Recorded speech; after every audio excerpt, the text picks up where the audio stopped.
como es presentada en la Biblia. Y hace un año, como les decía, presentamos un mensaje titulado La presencia habitante de Dios. Y la idea central se resumía a esto: el propósito eterno de Dios es habitar en medio de un pueblo que Él ha hecho para sí. Como el propósito eterno de Dios es habitar en medio de un pueblo que Él ha hecho para sí, siguiendo aquí unas notas del hermano Jeff Purcell.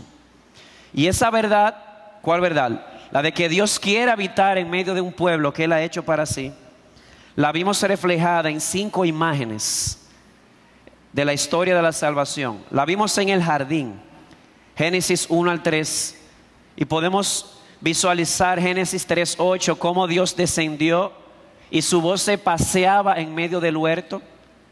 El huerto en Edén era más que un huerto, era un santuario donde el hombre, Adán, el siervo, tenía comunión con su Señor Dios. Comenzando en la primera imagen, Dios en medio de su pueblo, entre Adán y Eva, teniendo comunión con ellos. Lo vimos en la segunda imagen, en Éxodo 25, cómo Dios, después de hacer un pacto con Israel, de haberle dado su ley, le dice ahora en Éxodo 25, 1 al 8, estamos simplemente repasando: hagan una tienda, hagan una morada para yo habitar con ustedes en medio del pueblo. Una vez más, Dios refleja su corazón de querer habitar en medio de su pueblo. De ahí pasamos a una persona. Juan capítulo 1 dice lo siguiente: y el verbo, aquel que era en el principio, que estaba con Dios y que era Dios, el verbo se hizo carne y habitó entre nosotros. Esa palabra habitó en griego se puede traducir literalmente como hizo su tabernáculo entre nosotros, hizo su morada otra vez.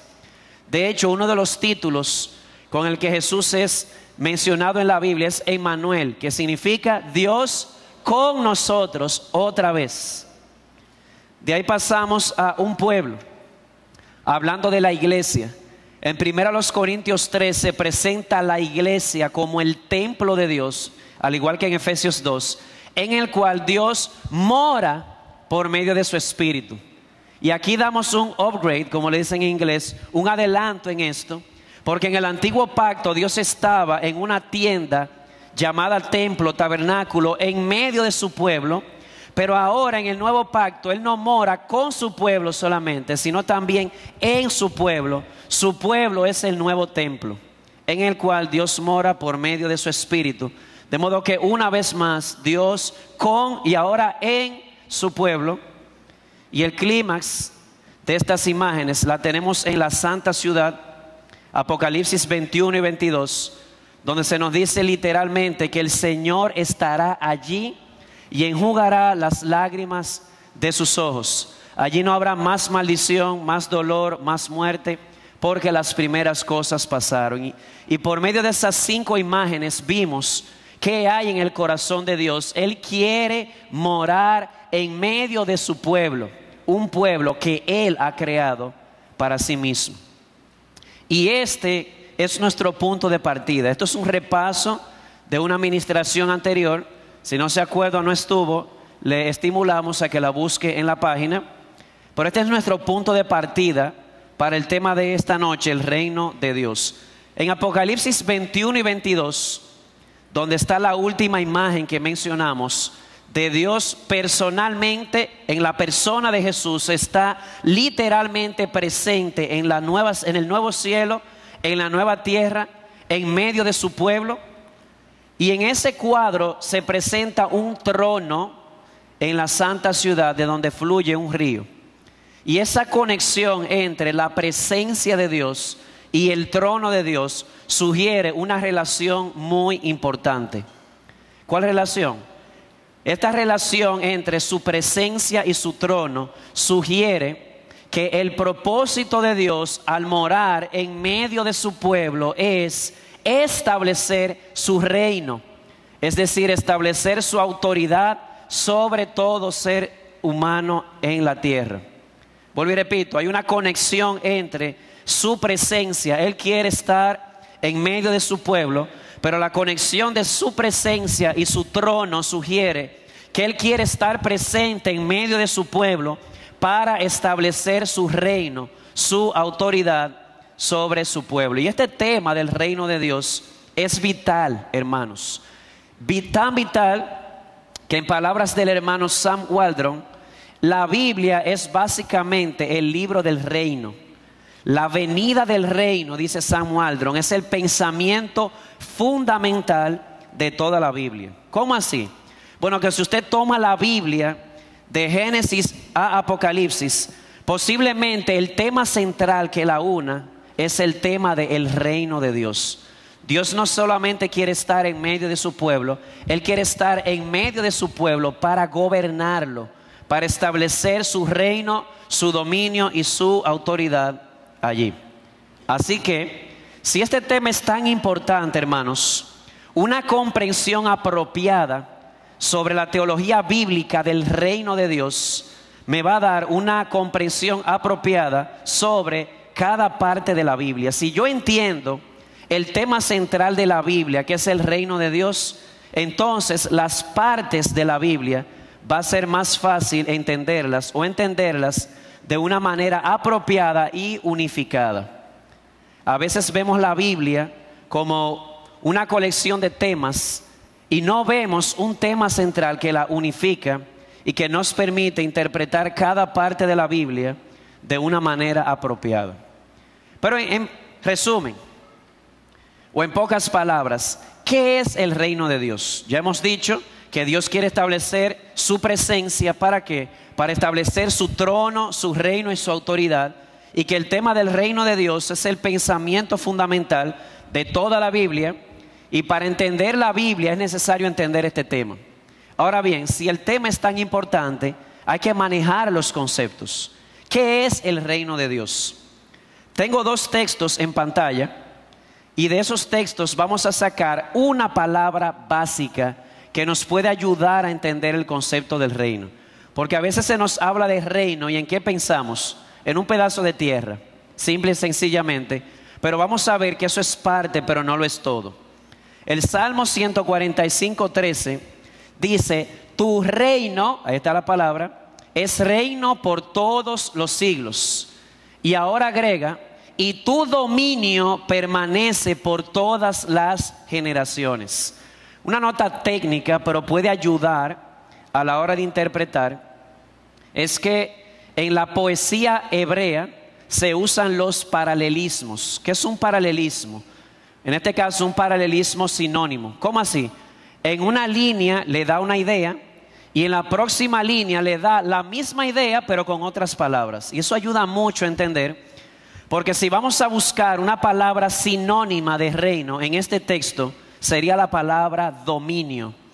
Tu reino es lo mismo que hablar de tu dominio.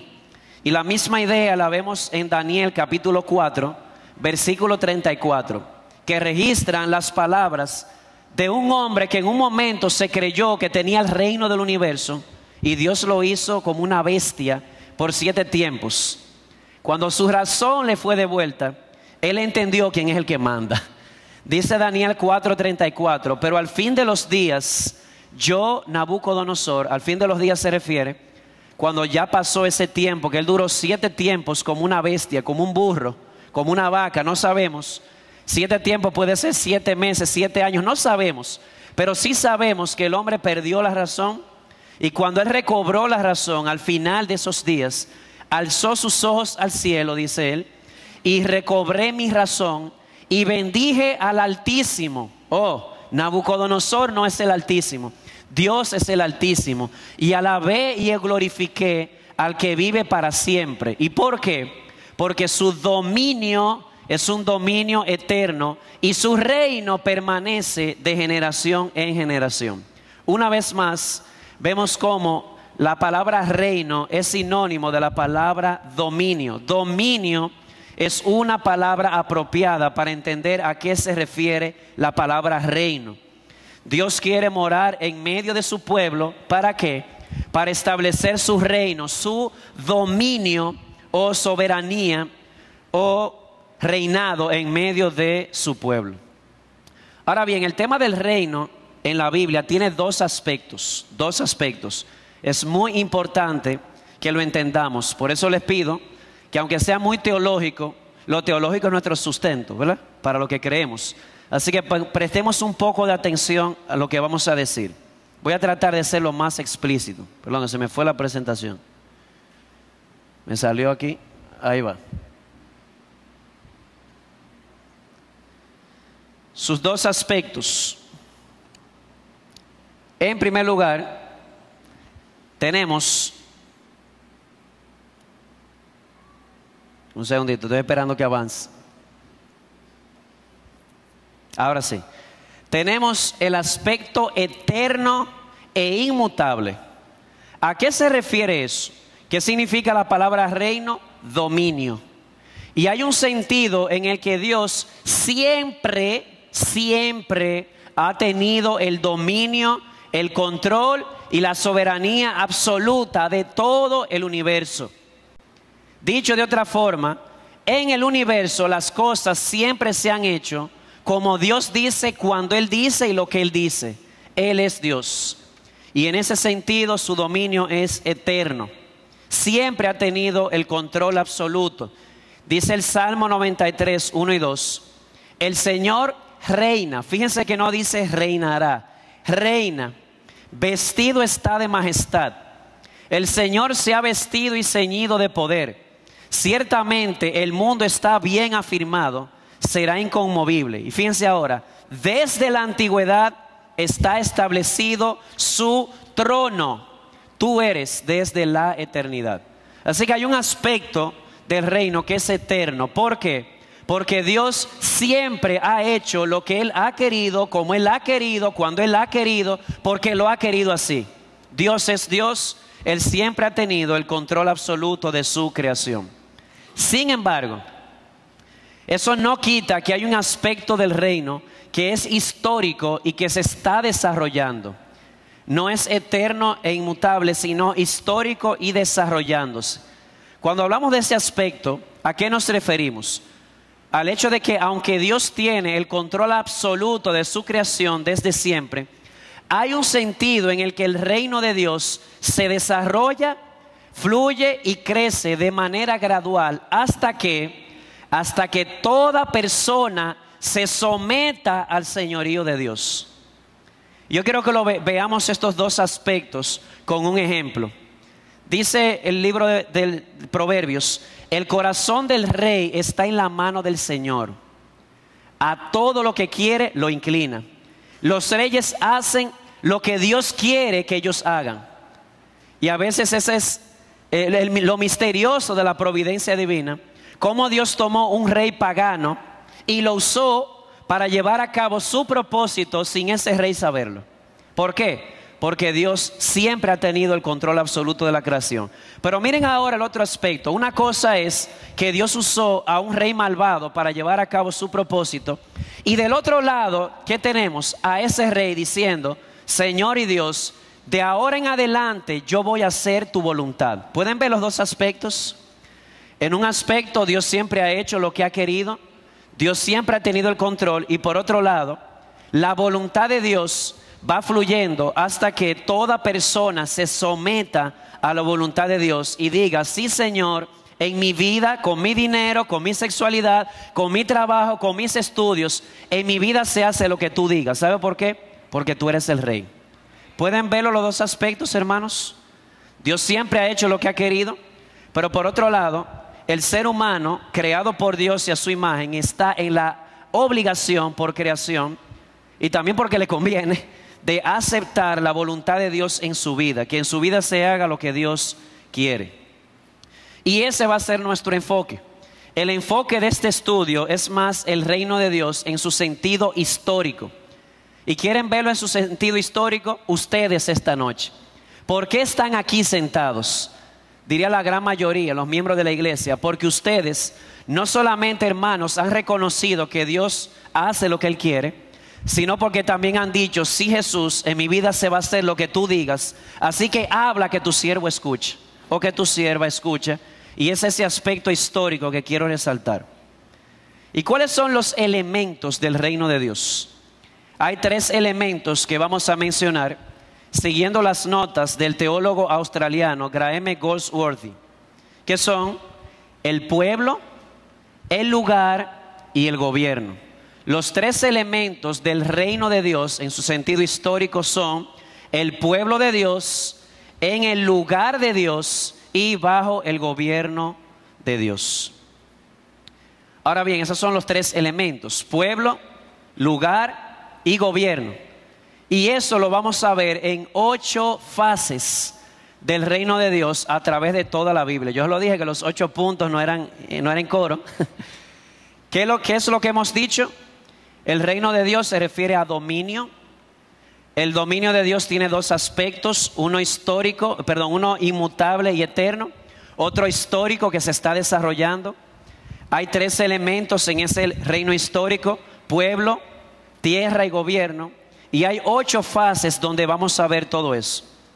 La primera fase le vamos a llamar el reino instituido. Eso nos lleva al principio de la historia o establecido, que sería en Edén. Luego el reino perdido, el reino prometido, no se preocupe que lo vamos a ver por pasos. El reino en parte o parcialmente, el reino profetizado, el reino presente, el reino proclamado y el reino consumado. Para facilitárselo hay 2E, 4P y una C. Establecido, perdido con la caída, prometido a Abraham, en parte en Israel, profetizado por medio de los profetas, presente en Jesucristo, proclamado por la iglesia, consumado en la nueva creación. Pero no se preocupen si todavía no se la ha memorizado. El punto no es que lo memorice, sino que vea el reino de Dios en todo eso. Comencemos con la primera fase del reino de Dios, el reino establecido. Y eso lo encontramos en Génesis capítulos 1 y 2, cuando Dios crea a Adán y Eva. ¿Cuáles son los 3 elementos? Lugar, pueblo y gobierno. Así que, ¿cuál es el lugar en esa fase inicial? Tenemos 2 cosas que hay que resaltar. En primer lugar, la tierra. Dice Génesis 1:1: en el principio creó Dios los cielos y la tierra. Dios tomó la tierra que estaba sin forma y vacía, en caos, le dio forma, la llenó hasta llegar o entrar en su reposo. Pero dentro de la tierra, o como dice Jack Veneno, dentro de la bolita del mundo, hay un punto en particular que es geográfico literalmente. Un huerto que Dios plantó en Edén. Dice Génesis 2, 8 y 9. Y plantó el Señor, no Adán, Dios dentro del planeta de la tierra, plantó un huerto hacia el oriente en Edén. Fíjense que el huerto no se llamaba Edén. El huerto estaba en Edén. Son 2 cosas diferentes. El área se llamaba Edén. Dice, y puso allí al hombre para que labrara y cuidara la tierra. Así que el reino de Dios en su aspecto histórico comienza o es establecido en la tierra, pero específicamente en un huerto ubicado en Edén. ¿Y quién era el pueblo de Dios en aquella fase? Tenemos al varón y tenemos la mujer, Adán y Eva. Dice con relación al varón, Génesis 2:7: entonces el Señor Dios formó al hombre del polvo de la tierra, sopló en su nariz el aliento de vida y el hombre fue un ser viviente. Aquí tenemos el primer integrante del pueblo de Dios. Su nombre es Adán. Y luego la mujer, donde se aplica la primera anestesia de la historia. Ustedes sabían eso, se hizo caer a Adán en un profundo sueño. Se practica la primera cirugía, Dios abrió su carne, extrajo una costilla y de esa costilla formó a la mujer, que sería hueso de sus huesos, carne de su carne, el primer poema y el primer matrimonio de la historia. Así que allí están, en un huerto en Edén, un paraíso, Adán y Eva, que no eran simplemente Adán y Eva. Hermanos, Adán y Eva eran sacerdotes de Dios. En Génesis 2:15 hay unos verbos muy interesantes, lo hablamos en la otra ocasión. Dice Génesis 2:15 que Dios puso al hombre en Edén para que lo labrara y lo cuidara. Esos verbos, labrar y cuidar, se utilizan también en Números 3:8 para hablar de lo que hacían los sacerdotes en el tabernáculo. Dice Números 3:8, cuidarán de todos los utensilios del tabernáculo de reunión y de todo lo encargado a ellos por los hijos de Israel, ministrando en el servicio del tabernáculo. Ahí se usan los mismos verbos hebreos que se usan en Génesis 2 para hablar de lo que Adán y Eva hacían en Edén. Eran sacerdotes de Dios. Y no solamente sacerdotes, eran también reyes. Los virreyes, para ser más exactos, por debajo de Dios. Dice Génesis 1:26, hagamos al hombre a nuestra imagen, conforme a nuestra semejanza. Y me voy a detener ahí un momentico. ¿Qué significa eso de imagen y semejanza? En la mente oriental se decía que los reyes de las naciones eran imágenes y semejanzas de sus dioses. O dicho de otra forma, ellos en su oficio de reyes representaban a sus dioses. Y digo esto a propósito de lo que sigue ahora. ¿Qué implicaba que ellos eran reyes y sacerdotes de Dios? Dice el texto, y tenga potestad o dominio sobre los peces del mar, las aves de los cielos, la bestia de la tierra. Fíjense que Génesis une el hecho de que Adán y Eva eran reyes de Dios con el hecho de que ellos ejercerían dominio sobre todo lo creado. Adán y Eva eran sacerdotes de Dios, Adán y Eva eran reyes del Altísimo. Les pregunto, ¿les suena familiar eso de reyes y sacerdotes para Dios? ¿Les suena familiar? Lo vamos a ver más adelante. Ese siempre fue, es y será el propósito de Dios para su pueblo. Un pueblo de reyes y sacerdotes para Dios. Ahora bien, ¿cuál era el gobierno allí en Edén? Bueno, el estándar del reino en Edén era la palabra de Dios. Dicho de otra forma, ¿cuál era el lugar de Dios? Edén, fue el que lo puso. ¿Quién era el pueblo de Dios? Adán y Eva. Dios los creó y los puso allí. ¿Cuál era el estándar de gobierno? ¿Qué debían hacer Adán y Eva? Lo que Dios dijera. Punto. De hecho, ¿qué le ordenó Dios a Adán y Eva? Uno, que gobernara administrativamente. Él le dice, ejerce dominio sobre los peces del mar, sobre las aves del cielo, sobre los ganados, sobre toda la tierra. Parte del mandato creacional de Dios a Adán. Adán, tú que eres mi rey, o mi virrey mejor dicho, mi primer mandato hacia ti es ejerce dominio sobre todo lo creado. Hermanos, es una realidad.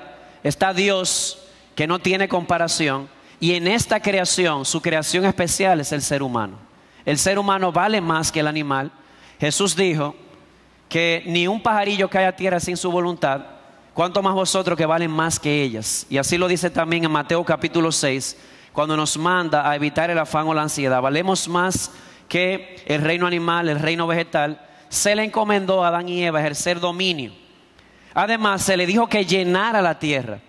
En Génesis 1:28 dice, sed fecundos, multiplicaos y llenad la tierra. Y una vez más dice, sojúzguenla. Una vez más, sojúzguenla en conexión a gobiernenla. Pero fíjense ahora, llénenla. Y esto a propósito de algunos que dicen que el primer pecado de Adán y Eva fue tener intimidad sexual. Bueno, realmente está un poco difícil de probar la teoría. Dios le dijo a Adán y Eva desde un inicio que se multiplicaran y llenaran la tierra de qué, se fueran extendiendo para llenar la tierra de qué, de reyes y sacerdotes para Dios. Y eso nos lleva al propósito de Dios. Dios tenía un propósito al poner a Adán y Eva allí en Edén, en el lugar de Dios, su pueblo y bajo su gobierno. Y el plan era que toda la tierra fuera llena de reyes y sacerdotes para el Señor, hasta que toda la tierra se convirtiera en un santuario, en un templo de Dios. Y para esto le dio provisiones. Les dio hogar y comida, un huerto en Edén. Y dice en Génesis capítulo 2 que todo árbol del campo iba a servir de alimento para Adán y Eva. Le dio compañía en todos los sentidos. Cuando Adán fue, para dramatizarlo, a labrar la tierra y se vio sin ayuda idónea, Dios le dijo: toma ahora los animales del campo, te van a servir de ayuda. Y cuando va a llenar la tierra, que fue su otro mandato, ¿y qué hago? Porque aquí no, los animales no pueden ser. Dijo Dios: no es bueno que el hombre esté solo, y le hizo ayuda idónea, le dio la mujer, su media naranja, su cuchicuchi, para que ambos, partiendo desde Edén, llenaran la tierra de reyes y sacerdotes para Dios. Y sobre todo, ellos tendrían allí en Edén compañía divina. Hay evidencia textual de que Dios se paseaba en Edén para tener comunión con sus siervos. Así que aquí en el primer estadio o en la primera fase del reino de Dios se establecen los parámetros del reino. El pueblo de Dios, que eran Adán y Eva, en el lugar de Dios, que era Edén, y bajo el gobierno de Dios, porque allí se hacía, ¿saben qué? Lo que Dios dijera. Y gloria a Dios por eso, amén por eso. Pero sucede una tragedia. Eso nos lleva a la segunda fase del reino, el reino perdido. Génesis 3 al 11. Lamentablemente, Adán y Eva pensaban que su vida sería mejor si ellos se gobernaban a sí mismos en lugar de que Dios los gobernara. ¿Recuerdan cuál es la palabra clave para reino? Es la palabra dominio. Ellos pensaron que si ellos tenían el dominio de su propia vida, ellos serían más felices a que Dios los dominara a ellos. Y esa mentira, ¿quién la sembró? Satanás mismo. Y hermanos, ha sido la misma mentira desde el principio. La mentira universal del diablo es de muchas formas hacernos creer que vamos a ser más felices si nos gobernamos nosotros, así Dios nos gobierna. Pero es una mentira de Satanás desde el inicio. Y a esto le podemos llamar un acto de traición.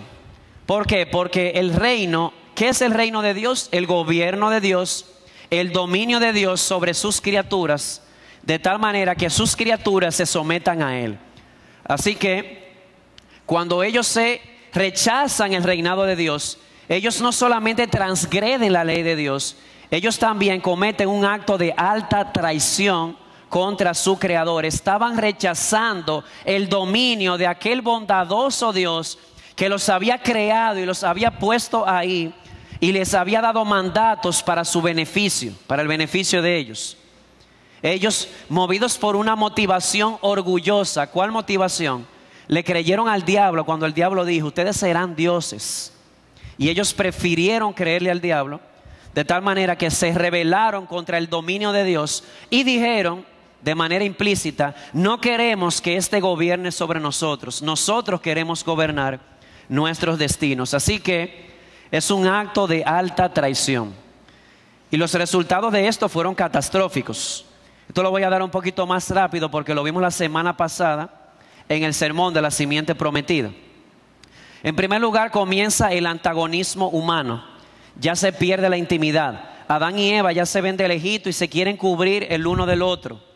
Hay distorsión en los roles. Ahora, el varón quería enseñorearse de ella de una manera inapropiada y ella quería ahora rebelarse en cuanto al dominio o la cabeza que era su esposo. Así que no solamente hay una pérdida de intimidad, sino también una distorsión de los roles que ha permanecido hasta hoy, lamentablemente. Hay también distorsión funcional. ¿Cuáles fueron los mandatos de Dios a Adán? Mandatos creacionales. 1, llena la tierra. 2, sojuzga la tierra y gobiérnala. Pero miren qué sucedió. Empezamos por el primero: gobierna la tierra. Y ahora cuando el hombre va a gobernar la tierra, ¿qué produce la tierra? Produce espinos.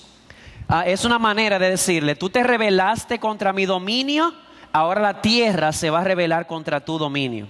Con sudor llevarás el pan a tu mesa. Y el mandato de llenar la tierra, con la ayuda de Eva, también se vio afectada por el dolor, porque ahora Eva daría a luz con dolores. De modo que no solamente hubo antagonismo humano, sino también distorsión funcional. Además, separación de Dios. Dios los sacó del Edén. Y de hecho la palabra hebrea que se usa, la voy a mencionar para que ustedes vean lo duro que suena. El verbo hebreo es gaurash. Le dio para afuera en cibaeño. Los sacó, que no era simplemente sacarlos de un lugar, de un jardín. Era sacarlos de su santuario. era perder su privilegio de ser reyes y sacerdotes para Dios, era excluirlos de la comunión especial con Dios. Era un poquito más grave de lo que a veces uno piensa, que le dieron para fuera del paraíso. No, no, no. Fueron separados de su relación con Dios y como resultado viene la muerte.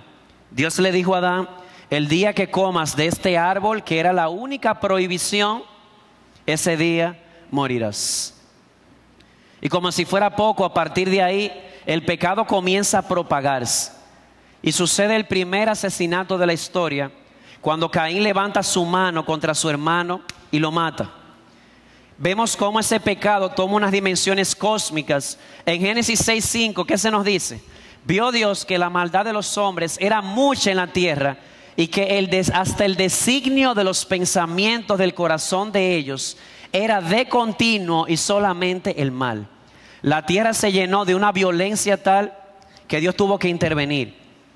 Y podemos ver este pecado propagado en Génesis 11, cuando un grupo de hombres y mujeres deciden rebelarse contra el dominio de Dios y dicen entre líneas: no queremos que este reine sobre nosotros, hagamos un reino para nosotros, una torre que llegue al cielo. Esa unión, no toda unión es buena, Esa unión no fue buena, fue una unión en rebeldía contra Dios. Y eso obviamente suscitó el juicio divino. Dios trajo juicio en Edén sobre Adán, Eva sobre la serpiente. Trajo juicio en el diluvio a causa de la maldad, Génesis capítulos 7 y 8. Y trajo juicio en Babel al confundir sus lenguas. Pero en todo esto, hermanos, en este cuadro tan sombrío del reino perdido, la misericordia de Dios no queda fuera. Dios promete un Salvador. De hecho, de eso hablamos la semana pasada. En Génesis 3:15, Él promete que un descendiente de la mujer, un hombre, en otras palabras, aplastaría la cabeza de la serpiente y traería liberación a los hijos de Dios de los resultados del pecado que hemos mencionado de un momento hacia acá. Y esa simiente vendría de Eva. De Eva pasamos a Set, no a Caín. Caín era del maligno. De Set pasamos a Noé. De Noé pasamos a Sem, uno de sus hijos. De Sem pasamos a Abraham. De Abraham, Isaac, Jacob. Y así sucesivamente hasta que llegamos al Mesías príncipe que vendría a liberar a los descendientes espirituales de la mujer. Así que la perfecta creación establecida por Dios ahora es un sueño lejano, bien lejano. Sin embargo, a pesar de la alta traición del ser humano contra su creador y la maldición que Dios trajo sobre la tierra, a pesar de eso, Dios en su gracia determinó, gloria a su nombre, restaurar el reino. El reino fue establecido, el reino fue perdido, pero Dios dijo en su misericordia, porque no hay otra explicación, hermanos, que su misericordia y su gracia pudo haber hecho con nosotros como hizo con los ángeles caídos. No tener misericordia y sigue siendo justo. Pero esa no fue su decisión. En su gracia dijo: yo voy a restaurar el reino. Y eso nos lleva al reino prometido. Génesis 12 a Génesis 50, lo que se conoce como el período patriarcal, es decir, el período de los patriarcas. Y todo comienza con un hombre. Su nombre es Abraham. ¿Qué hizo Dios?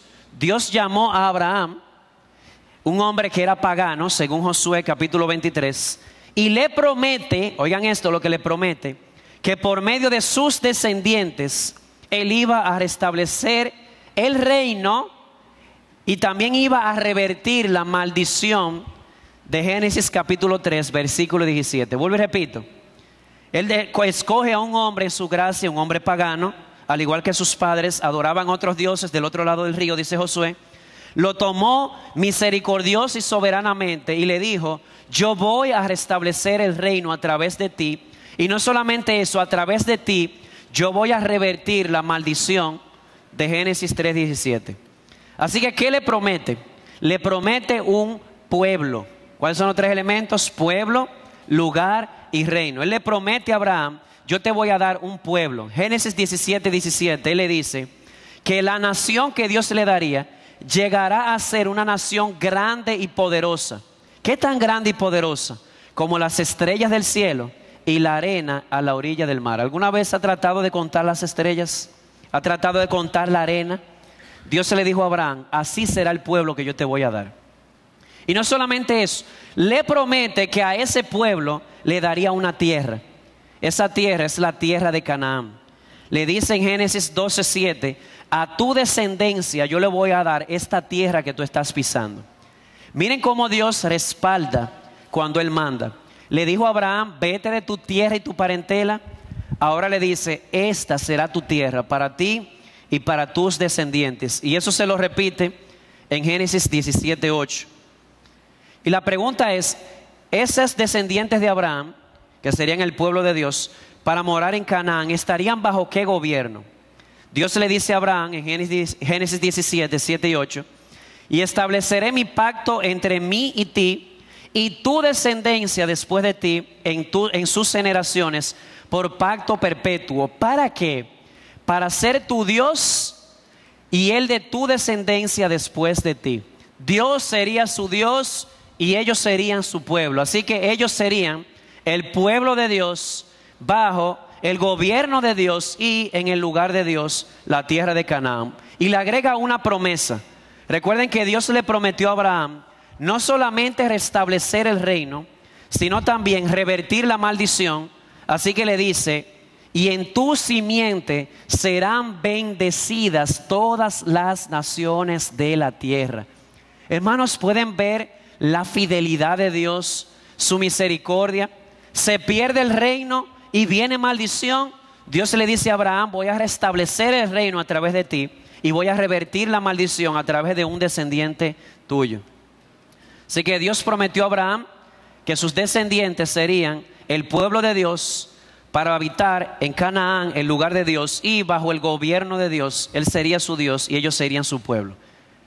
Y la pregunta es, ¿cómo se cumple esa promesa hecha a Abraham?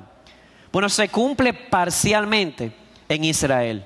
Eso nos lleva a la cuarta imagen, el reino parcial. Parcial significa en parte o no total. Y esa imagen la tenemos desde Éxodo hasta Segunda de Crónicas, que para el que no lo sabía, el último libro del Antiguo Testamento en el canon hebreo no es Malaquías, es Crónicas. Así que cuando hablo de Éxodo a Segunda de Crónicas, estamos prácticamente peinando el Antiguo Testamento completo, su narrativa, la historia de este pueblo.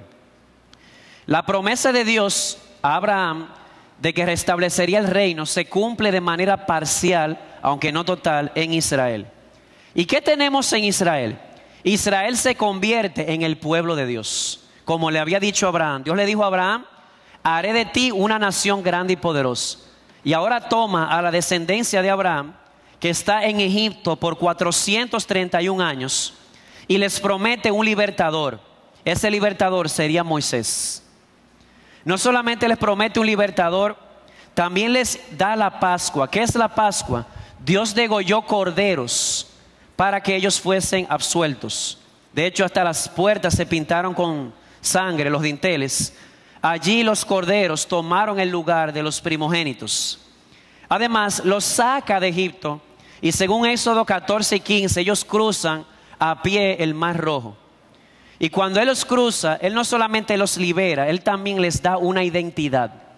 Los lleva al monte Sinaí y en Éxodo 19, Él hace su pacto con esta nación de Él ser su Dios y ellos ahora serían su pueblo. Nosotros tenemos una bandera, ¿verdad? Tenemos símbolos patrios que nos identifican. ¿Saben cuál era la bandera de Israel? Dios era su Dios y ellos eran su pueblo. Qué gran identidad. Entre naciones poderosas como Egipto, Babilonia, con mucho poder, muchas riquezas, había una nación pequeña e insignificante hasta cierto punto, pero la nación más bendita sobre la tierra, aquella sobre la que Dios era su Dios y ellos eran su pueblo. Y a esta nación que Él liberó e hizo un pacto con ella, le dio su ley, Éxodo 20, los 10 mandamientos. Y no solamente le da su ley, le promete su presencia.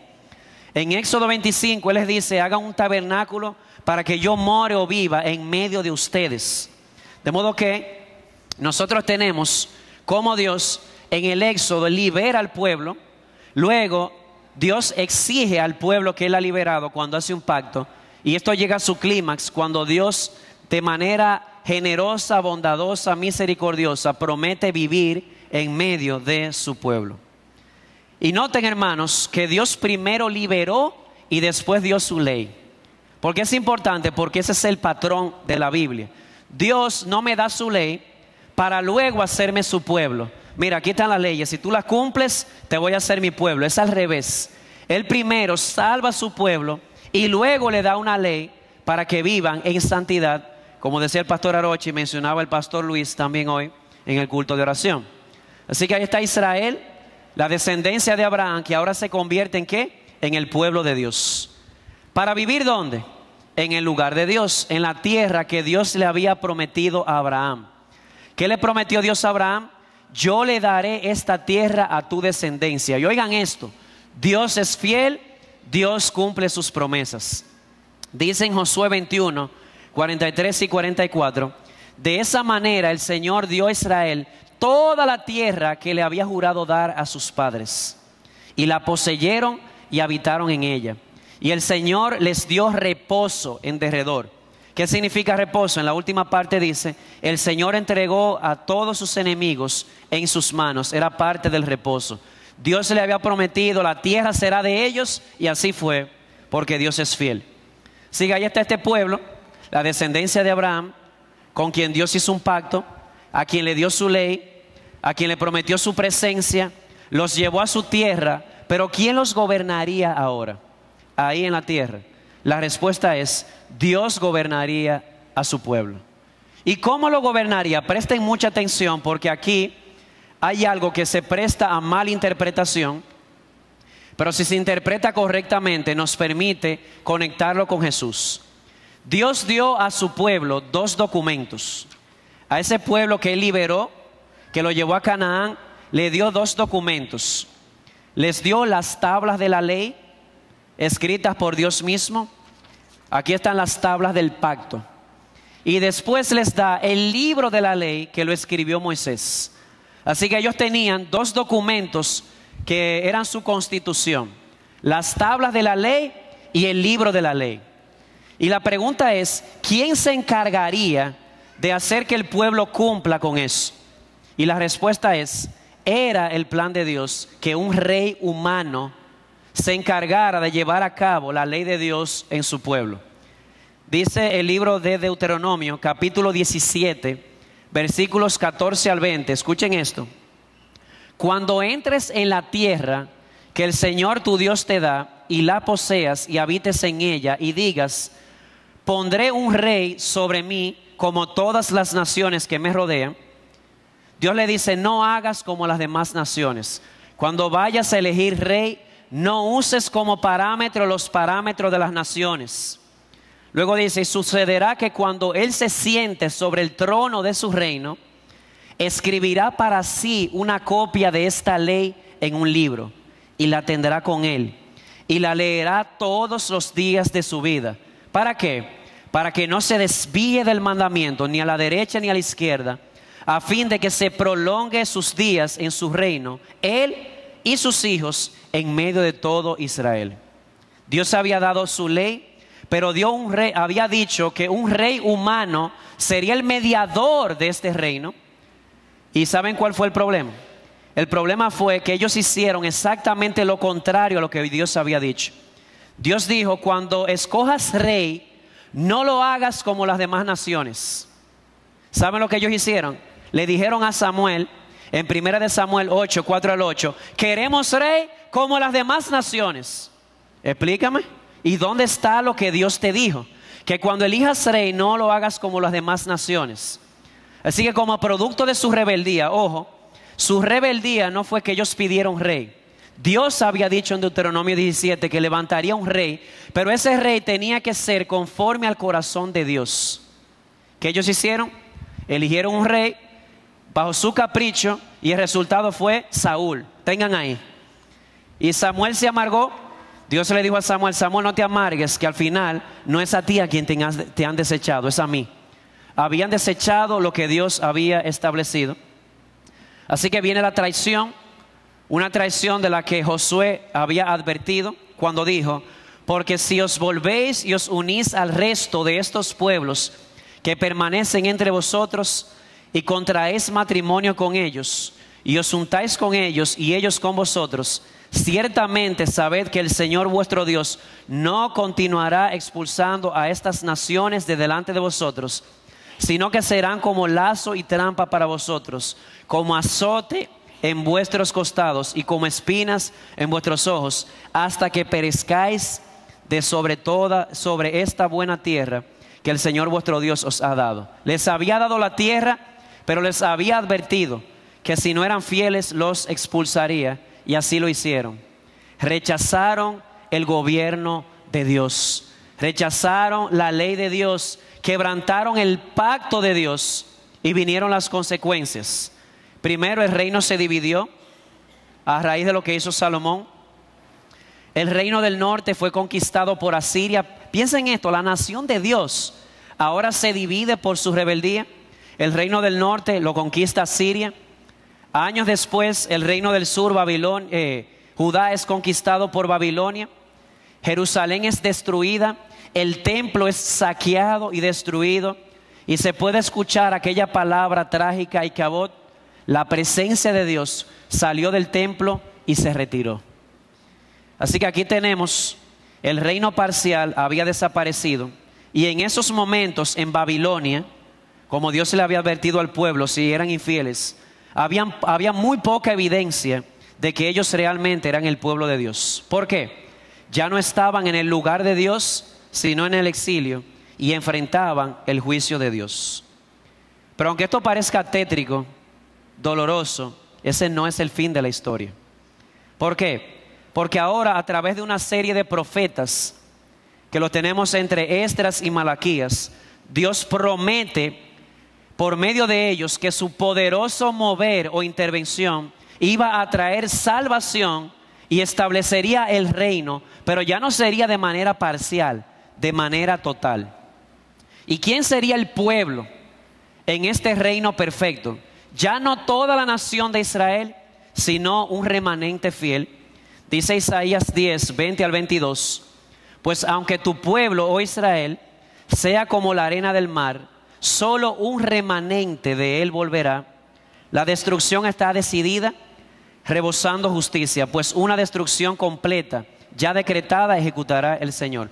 Fíjense la palabra clave, ¿un qué? Un remanente fiel. No sería toda la nación, sino un remanente. Ojo con esto, hay personas que piensan que porque son judíos o porque alguien es judío, ya es parte del pueblo de Dios. Dice aquí que en el reino perfecto, el pueblo no comenzaría con toda la nación, sino solo con un remanente fiel. ¿En qué lugar? Los profetas nos hablan de un nuevo templo, que se menciona en Ezequiel 40 al 48, y que según el Nuevo Testamento, en 1 Corintios, es la iglesia. Quiero adelantarme. Y les habla también de una nueva creación, que la vemos en Apocalipsis. Así que el reino perfecto comenzaría no con toda la nación, con un remanente fiel. Dios haría un nuevo templo y Dios redimiría toda la tierra para ellos. ¿Y bajo qué gobierno? Bueno, primero bajo un nuevo pacto. En Jeremías 31, ¿qué dijo Dios? Él dijo, yo haré un nuevo pacto con la casa de Israel y Judá. No un pacto como el que hice con sus padres, que ellos invalidaron. Un nuevo pacto, donde escribiré mi ley, oigan esto, ya no en tablas de piedra, sino en su mente y en su corazón. Todos me conocerán y yo perdonaré la maldad de ellos. Y ese nuevo Israel, ese remanente, en la nueva tierra, bajo la administración de un nuevo pacto, ¿quién sería su rey? Y la respuesta bíblica sería el descendiente de David. Dice Jeremías 33, 14 al 18, he aquí vienen días, declara el Señor, en que cumpliré la buena palabra que he hablado a la casa de Israel y a la casa de Judá. En aquellos días y en aquel tiempo haré brotar de David un renuevo justo. Él hará juicio y justicia en la tierra, y en aquellos días será salvo Jehová. Les promete restablecer el reino con el remanente de Israel en toda la tierra, bajo el nuevo pacto y con un rey que él le había prometido a David. Su nombre es Jesucristo. Y eso nos lleva a la sexta el sexto estadio del reino de Dios, el reino presente, que lo tenemos en los 4 evangelios: Mateo, Marcos, Lucas y Juan. La espera terminó. ¿Cuál espera? Dios había prometido restablecer el reino, y esa promesa llegó a ese tiempo llegó a su punto máximo. Ahora las promesas se cumplen en una persona. ¿Esa persona es quién? Jesucristo. Jesús cumple esas promesas. En primer lugar, Jesús le da inicio al nuevo Israel. Yo voy a brincar algunas cosas por causa del tiempo. Pero hermanos, ¿alguna vez se han preguntado por qué Jesús escogió 12 apóstoles? ¿No les parece curioso el dato? 12 patriarcas, 12 apóstoles. Es claro, Jesús, el segundo Adán, el hijo de David, estaba iniciando el nuevo Israel cuando escoge 12 apóstoles. Un nuevo Israel, un nuevo pueblo. Él dijo en Mateo 21:43: yo les voy a quitar el reino a ustedes y se lo voy a dar a una generación fiel. Jesús le entrega el reino a un nuevo pueblo que comenzó con los 12 apóstoles. ¿Para reunirse dónde? Él mismo es el lugar de Dios. Dice Juan 1:14 que cuando Él vino aquí, cuando Él se hizo carne, Él hizo su tabernáculo entre nosotros. Y en Juan capítulo 2, 13 al 22, le dijeron: danos una señal. Y Él le dijo: destruyan este templo y en 3 días lo levantaré. ¿Y qué dice Juan allí? Que Él hablaba de su cuerpo. Ahora hay un nuevo lugar, un nuevo templo. No es el templo de Jerusalén, es una persona. Esa persona es Jesús. Así que tenemos un nuevo pueblo que Él comienza a formar. Él comienza a formarlo ahí. Un nuevo templo que es Él mismo, y bajo su gobierno, porque Él es el rey prometido a David. Y Él es que instituye el nuevo pacto, la nueva administración. Esta es mi sangre del nuevo pacto. Y además Él es el rey, la cabeza de la iglesia. Y hermanos, yo quiero que ustedes se figuren, pongan en su mente, en el tiempo de Jesús. Jesús, un hombre pobre, de una familia pobre, no tenía dónde recostar su cabeza en la nación, una de las naciones más pobres y más insignificantes. Y ahí se levanta un hombre que dice: yo soy el Mesías prometido. Él es quien inicia el pueblo de Dios, el nuevo Israel. Él es el nuevo templo. Él es el nuevo rey. Y aunque la muerte en la cruz con debilidad parecía sugerir que no era el rey, su victoria y su señorío quedaron claramente verificados cuando Dios le levantó de entre los muertos. La resurrección es un hecho asombroso. Pedro le dijo a los gobernantes de la nación en Hechos 2: este Jesús a quien ustedes crucificaron, Dios le ha levantado, Dios le ha resucitado, Dios le ha sentado a su diestra, Dios le ha hecho Señor y Cristo. Así que aunque parecía o vemos una imagen de aparente debilidad en la cruz, la resurrección evidenció que Él era quien Él decía ser: el Rey de Reyes y Señor de Señores. Y eso nos lleva al reino proclamado. En Hechos, desde el libro de los Hechos hasta Judas. ¿Cómo así el reino proclamado? Aunque en un sentido el reino de Dios ya estaba presente, porque el reino ya había venido, se había sentado en su trono, todavía falta esperar su plenitud. El reino de Dios había sido inaugurado, pero tiene que ser consumado. ¿Cómo fue inaugurado? Cuando Jesús escoge 12 apóstoles y comienza el nuevo Israel. Pero ahora hay una tarea para los discípulos de Cristo. ¿Saben cuál es esa tarea? Extender el reino de Dios por medio de la predicación. Y ponle atención a esto, hermano. El evangelio del reino, así se le llama, debía ser proclamado a todas las naciones para testimonio. ¿Cómo se le llama en Mateo 24? El evangelio del reino. ¿Por qué? Porque es la buena noticia de que Jesús fue crucificado, resucitó y ahora es el rey a la diestra del Padre. Eso es una realidad que nada ni nadie va a poder borrar. Jesús es el Señor. Y la iglesia tenía la administración y la obligación desde ese momento de comenzar a proclamar con ese mensaje de que Jesucristo es el Rey, de que Él es el Señor. Como dice en Hechos 2:33, Dios le ha hecho Señor y Cristo, y eso es lo que nosotros predicamos. ¿Y sabes qué, hermano, iglesia? Para eso existe IBG. Se discute mucho, se habla mucho, ¿para qué existe la iglesia? Está claro, la iglesia existe para hacer discípulos. ¿Puedes ver tu papel, iglesia, en el reino de Dios? Jesucristo ha sido exaltado como rey. Él inició el nuevo Israel y ahora a su iglesia, a su nuevo Israel, le dice: sigue extendiendo las buenas noticias del reino de Dios, el evangelio del reino. Y esas noticias comenzarían a ser difundidas desde Jerusalén. Hechos 1:8. Me seréis testigos en Jerusalén, en Judea, en Samaria y hasta lo último de la tierra. ¿Pueden ver el propósito de Cristo de llenar la tierra de reyes y sacerdotes para Dios? Ya no por la procreación natural como en Edén, ahora por el nuevo nacimiento. Porque cada vez que se predica la palabra de Jesucristo, cada vez que se predica el evangelio del reino y una persona se convierte, ¿en qué se convierte? Se convierte en parte del pueblo de Dios. ¿Quién es el pueblo de Dios? Efesios 2 nos dice que el pueblo de Dios es formado por todos aquellos que creen que Jesús es el Cristo.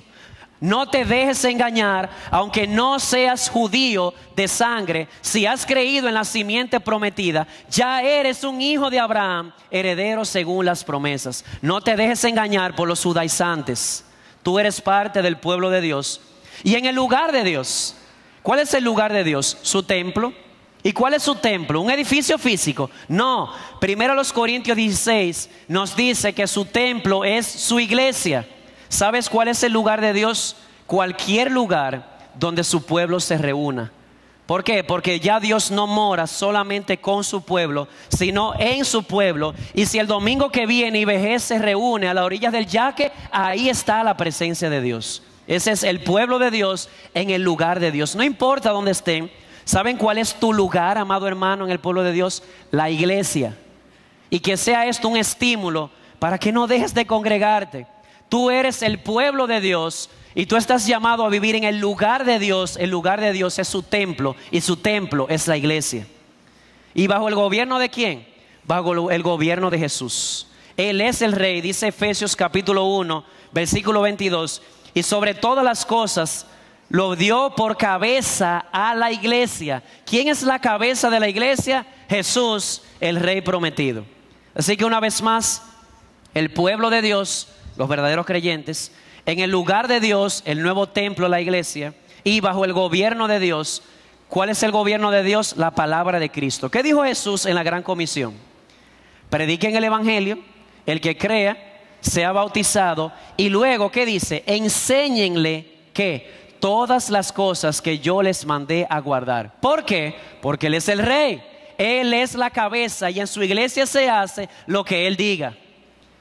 Y a manera de paréntesis, ¿puedes ver cuál es el papel de la iglesia? La iglesia existe para hacer discípulos. ¿De qué manera? Predicando el evangelio, bautizando y luego a ese bautizado enseñándole todo lo que Jesús mandó a guardar. ¿Puedes ver qué simple es la estrategia de Cristo? ¿Por qué será que somos tan lentos para cumplir nuestra comisión como el pueblo de Dios? Y eso nos lleva a la última fase, el reino consumado. El reino en su sentido pleno ya está presente. Jesús vino, escogió sus discípulos, Él era el nuevo templo ahora y les da su nuevo pacto, les da su ley. Y ahora los envía a completar lo que Él inició, predicando el evangelio del reino hasta que se convierta el último escogido. Entonces viene el reino consumado. Lo tenemos en Apocalipsis 21 y 22. Y allí está su pueblo. Dice Apocalipsis 7, 9 y 10. Después de esto miré y vi una gran multitud que nadie podía contar, solo de judíos, ¿verdad? No, de todas las naciones, tribus, pueblos y lenguas. Dice ahí, de pie delante del trono del Cordero.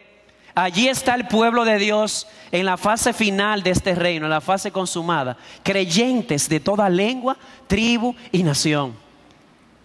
Y la Biblia habla de las bodas del Cordero, cuando su pueblo se encuentre con Él. Yo me pregunto, ¿de qué color será el vestido de novia? Porque siempre eso depende de la cultura. Pero díganme cómo será, porque personas de toda lengua, tribu, nación, cultura, reunidos bajo una misma convicción: Jesucristo es el Señor. Y allí están ellos. ¿Dónde? En el lugar de Dios. ¿Cuál es el lugar de Dios aquí? Una tierra renovada. Dice Apocalipsis 21:1, un cielo nuevo y una tierra nueva, porque el primer cielo y la primera tierra pasaron. Ahí está el pueblo de Dios en el lugar de Dios, y dentro de ese cielo nuevo y tierra nueva hay una ciudad santa, la nueva Jerusalén, donde está el Rey. ¿Puedes creerlo, hermano? Jesús mora con su iglesia por medio de su Espíritu ahora, pero en aquel día Él estará personalmente con su pueblo y enjugará las lágrimas de tus ojos. ¿Lloraste mucho? Prepárate. Jesucristo enjugará las lágrimas de tus ojos personalmente. ¿A quiénes? A su pueblo de toda lengua, tribu, nación. ¿Dónde? En su lugar, en la nueva creación y en la nueva ciudad. ¿Y bajo el gobierno de quién? Dice Apocalipsis 21:3, he aquí el tabernáculo de Dios está entre los hombres y Él habitará entre ellos. ¿Y qué establecerá? Establecerá su gobierno para siempre. Me mostró un río de agua de vida, resplandeciente como el cristal, que salía del trono de Dios y del Cordero. ¿De dónde salía? Del trono de Dios. Ahí está, este pueblo de Dios de toda lengua, tribu, nación, en el lugar de Dios, la nueva Jerusalén, en el nuevo cielo y nueva tierra, bajo el gobierno ¿de quién? Bajo el gobierno del Rey, que estará personalmente allí con nosotros. De modo que, hermanos, y en resumen, a lo que hemos visto, hay un reino establecido en Edén, con Adán y Eva. Ese reino se pierde porque ellos rechazaron el patrón de Dios, su palabra. Dios le promete a Abraham que va a restablecer el reino y que revertiría la maldición. Cumplió parcialmente esa promesa en Israel, pero Israel falla y Dios introduce el cumplimiento perfecto de ese reino cuando envía a su Hijo al Rey, quien es el pueblo de Dios, el lugar de Dios y el Rey de Dios. Y Él le da inicio al nuevo pueblo de Dios en su lugar y bajo su dominio, porque Él es la cabeza, y lo manda a completar el trabajo, a predicar el evangelio del reino hasta que el último escogido venga a los pies del Rey, para dar lugar a ¿qué? Al reino consumado. Cuando el pueblo de Dios de toda lengua, tribu y nación estemos en el lugar de Dios, en la nueva Jerusalén y bajo el gobierno del Rey de manera personal. En conclusión, hermanos, todo lo visto a través de la historia de redención revela que el propósito de Dios al morar con su pueblo es gobernarlo cual pastor. Él es el príncipe de los pastores, y así como el pastor alimenta, guía y protege sus ovejas, el Señor Jesús estará personalmente con su pueblo, gobernándolo y pastoreándolo por la eternidad. Y ya brevemente, ya un poquito más rápido, ¿qué usos le podemos sacar a esto? Podemos ver cómo el tema del reino de Dios unifica la historia de la salvación. La Biblia no son muchas historias. La Biblia es una historia de cómo Dios, un reino perdido, lo restablece en una persona, en la persona de su Hijo. Vemos cómo podemos utilizar esto para ver cómo la Biblia está unificada teológicamente hablando. Los liberales hablan de que en la Biblia hay muchas teologías diferentes. No, hay una sola teología. Es la presencia de Dios para establecer su reino sobre su pueblo. Y su rey, ¿saben quién es? Jesucristo, una vez más. Además, esto nos muestra quién es el verdadero pueblo de Dios. Amada iglesia, tú eres el pueblo de Dios bajo el nuevo pacto. Y es muy importante que lo entiendas, porque si no conoces tu identidad, no puedes saber lo que debes hacer. Que eres el pueblo de Dios. ¿Dónde estás? En el lugar de Dios con su pueblo. ¿Bajo el gobierno de quién? Bajo el gobierno de su rey. ¿Y a qué te manda Él? A que el evangelio del reino lo sigas extendiendo. Para eso existe la iglesia. Aún el pastoreo aquí adentro, no nos equivoquemos con esto. Cristo ha puesto pastores y maestros para que equipen a los santos, para que los santos vayan y hagan la obra del ministerio. Y mientras en el antiguo pacto era un pueblo y la gente, la idea era vengan y vean, ahora el pueblo es vayan y digan. Ahora no es vengan y vean, Ahora no es simplemente vengan y vean, ahora es vayan y prediquen el evangelio y hagan discípulos hasta que toda la tierra se llene del conocimiento de Dios. Así que no olvides cuál es tu identidad. Eres el pueblo de Dios. Y eso nos muestra, hermanos, cómo la tierra es parte de la esperanza del pueblo de Dios. Los mansos no son mensos. ¿Sabe por qué? Porque nosotros sabemos que un día vamos a heredar la tierra.